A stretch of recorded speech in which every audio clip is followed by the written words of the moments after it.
kid, my grandparents bought a lake house up at Lakeside between Marblehead and Port Clinton on Lake Erie.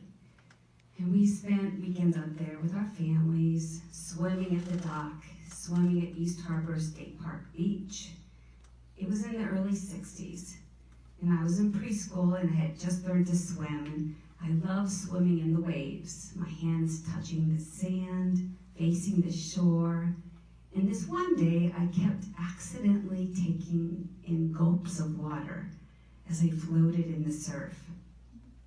This was early 60s when Grandpa's boat would skiff over dead fishes in the ski bay before water treatment and industrial release regulations were taken seriously. And that week, I was admitted to the Children's Hospital with dysentery.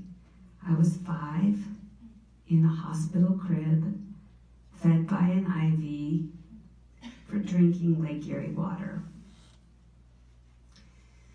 Ohio's been unconventionally fracking our hillsides, farm fields, villages for over a decade now. And during the last lame duck session, the oil and gas industry, and we all know who you are, and lobbyists and their well-funded Ohio legislators slipped into the 2022 Christmas tree bill, Ohio HB 507, with provisions to frack our public lands, which includes our state parks, forests, wildlife areas, and Lake Erie. For the record, you all know this. The fracking is an oil and gas extraction method. First, the drill bore goes down vertically, and then when the drill bit hits the hot spot in the black shale, the drill bore goes horizontal and continues drilling for up to a mile or more.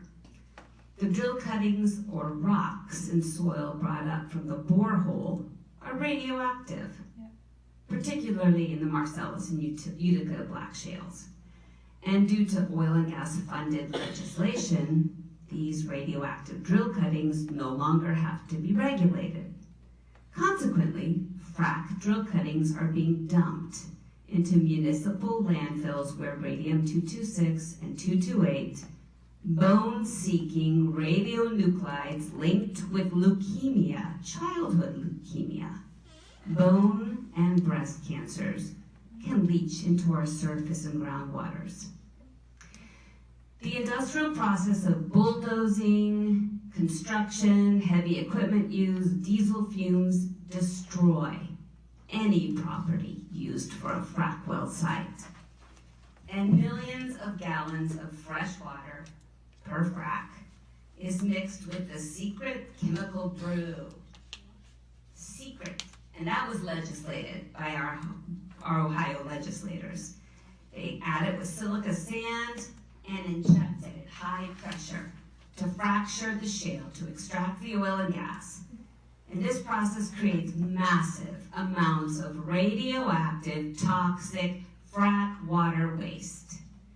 And this radioactive, toxic frack water waste is full of neurotoxins. It's called brain scramblers, endocrine disruptors, which screws with people's reproductive systems, carcinogens, which cause cancer, and PFAS, which are forever chemicals, think Teflon, is then transported by tanker trucks and injected into old, abandoned vertical oil wells, which can be on farm fields, next to schoolyards, next to rivers and lakes.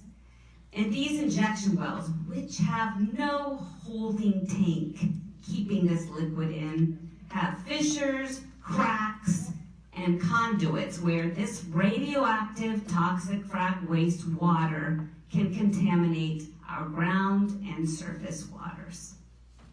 When the oil and gas industry and its complicit helpers claim that fracking and injection wells are safe, the esteemed Cornell University professor of civil and environmental engineering and fracking expert, Anthony R. Ingrafia, says, quote, anything that ages starts to fail, unquote. The claim that HB 507 doesn't allow fracking to be sited on public land is smoke and mirrors.